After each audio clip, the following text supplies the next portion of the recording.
সকলোকে নমস্কাৰ। বানপানীৰ কাৰণে মুখ্যমন্ত্ৰী মহোদয়ে ডাঙৰ সাহায্য ঘোষণা কৰিছে। আপোনাৰ সেই সাহায্যসমূহ আপোনালোকক মই জনাই দিওঁ কেনেকুৱা ব্যক্তিক প্ৰদান কৰা হ'ব আৰু কিমান কি পৰিমাণত প্ৰদান কৰা হ'ব।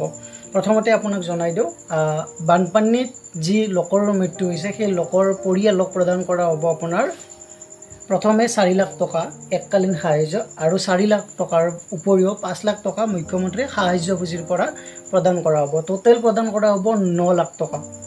দ্বিতীয়তে আছে আপোনাৰ যি ব্যক্তিসকলৰ আপোনাৰ এমাহ পৰ্যন্ত সন্ধানহীন হৈ আছে, যিজন ব্যক্তি এমাহ পৰ্যন্ত সন্ধানহীন হৈ আছে সেই ব্যক্তিজনক মৃত বুলি ঘোষণা কৰা হ'ব আৰু সেই ব্যক্তিজনকো মৃত ব্যক্তিৰ যি 9 লাখ টকা আছে সেই 9 লাখ টকা প্ৰদান কৰা হ'ব।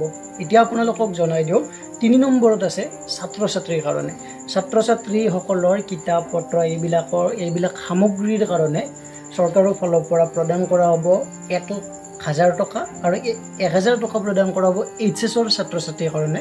3,000 টকা প্ৰদান কৰা হ'ব আপোনাৰ ডিগ্ৰীৰ ছাত্ৰ ছাত্ৰীৰ কাৰণে আৰু মাষ্টাৰ ডিগ্ৰী বা স্নাতকোত্তৰ ছাত্ৰ ছাত্ৰীৰ কাৰণে প্ৰদান কৰা হ'ব 5,000 টকা।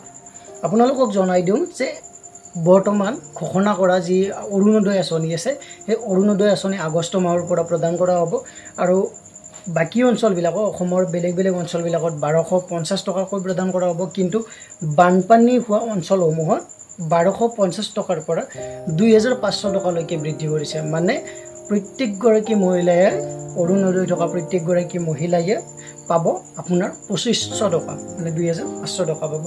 আৰু আপোনালোকক জনাই দিওঁ যে যি ঠাইত বানপানী হৈছে আৰু সেই ঠাইৰ প্ৰত্যেকটো পৰিয়ালকে প্ৰদান কৰা হ'ব 15,000 টকাকৈ। এতিয়া আপোনালোকে গম পালে এইকেইটা মুখ্যমন্ত্ৰীৰ ফালৰ পৰা জনোৱা সাহায্য হয়। এইখিনি বানাক্ৰান্ত অঞ্চলসমূহত প্ৰদান কৰা হ'ব। কিন্তু ভাবিবলগীয়া কথা এইটোৱে যে এই সাহায্যখিনিয়ে তেওঁলোকৰ কাৰণে যথেষ্ট নহয় আৰু এইখিনিতে চৰকাৰখনে ৰৈ যোৱাটো কেতিয়াও উচিত নহয়।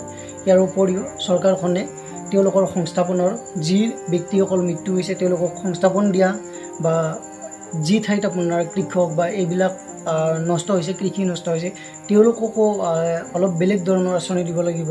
তাৰপিছত গৰু বা ম'হ এইবিলাক মৃত্যু হৈছে, গাড়ীবিলাক নষ্ট হৈছে, ঘৰ ভাঙিছে, ঘৰ ভঙাৰ কোনো ধৰণৰ চৰকাৰী ফালৰ পৰা সাহায্য ঘোষণা কৰা নাই এতিয়ালৈকে। তো বহুত কিবাকিবি আছে, তথাপিও এইখিনি সাহায্য মুখ্যমন্ত্ৰীৰ ফালৰ পৰা ঘোষণা কৰা হৈছে। ধন্যবাদ।